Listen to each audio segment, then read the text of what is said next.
Homeopathic Clinics Session 4. Hello friends. In this session 4 consisting of two parts, we are going to discuss management of pain in homeopathic practice.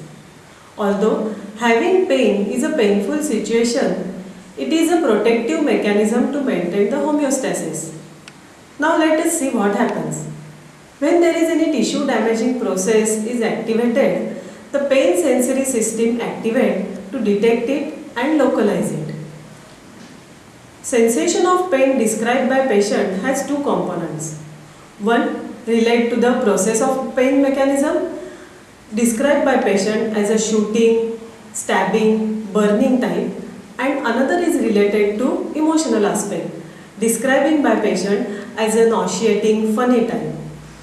One more thing we have to remember that the pain may also be associated with stress factor denoted by increase in blood pressure, heart rate, or sometimes local muscle contraction may also be present.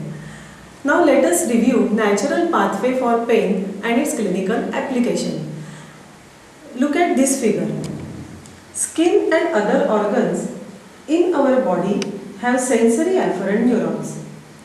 These are different types and respond differently to different stimuli.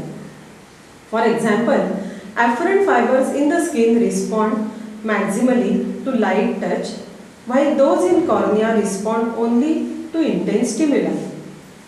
With repeated or prolonged stimulation, the threshold for the pain receptors of the nerve endings is lowered. It means sensitivity is increased. Inflammatory mediators like bradykinin, certain prostaglandin also have similar effects. If you are in very hot sun, what happens to your skin after that? Even a gentle touch is painful. Afferent sensory neuron enters spinal cord via dorsal root. Pain transmitting neuron contain fibers from skin as well as other visceral structures. That is the basis of what we call as a preferred pain. For example, inflammation in the diaphragm in the abdomen will cause pain near the shoulder. The spinal sensory afferent neuron travel via contralateral spinothalamic tract to medulla, midbrain and thalamus.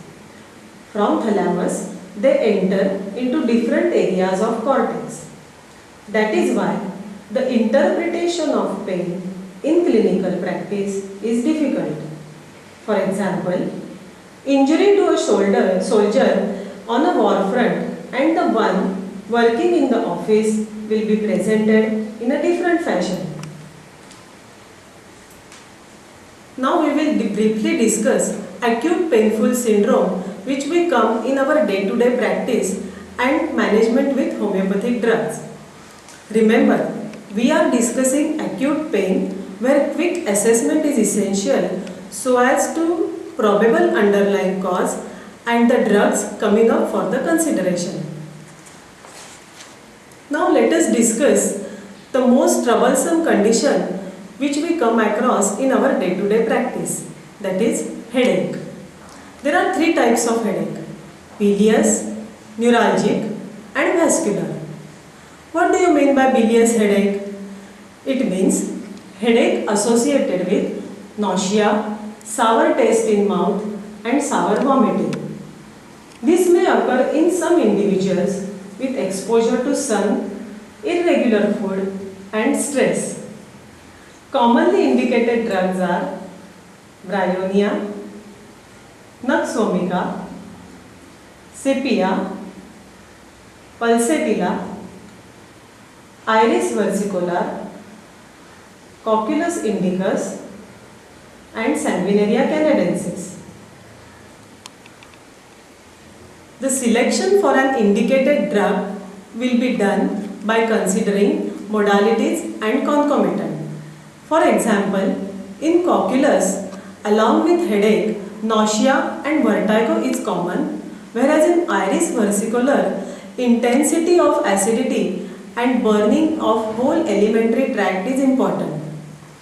Another type of headache is sinusitis, but that we have already discussed in our session 2 while discussing with fever. Now let us see about vascular headache, like one which is associated with hypertension. The commonly used drugs are Melilotus, Lachesis, Glonine, Varatrum viridin. For detailed indication, refer to Materia Medica. The last type of headache is neuralgic type. A student comes to you and tells you that his exams are approaching and he is studying whole day. And by the end of the day, he is coming up with headache. This is neuralgic type. To consider about the drugs, we have to take in consideration drugs related to nervous and anxiety. The commonly used drugs are zinc phos, gelcinium, calcarea phos, natramine. This is all about headaches. In the next session, we will discuss about the hair pain in other parts of the body. Thank you.